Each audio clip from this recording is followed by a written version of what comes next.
Welcome back to my channel. In today's video, I'm going to be showing y'all how to do this style plus 6 others in a way to maybe stretch your old slash failed twist out.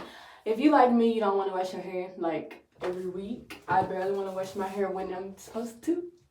But this is just a way to stretch your twist out to make sure that you get all the styles, all the cute little updos that you can possibly do before you wash your hair. So I'm not gonna do a lot of talking. I never do. I don't like long intros. Make sure y'all like, comment, and subscribe on this video, and just keep on watching.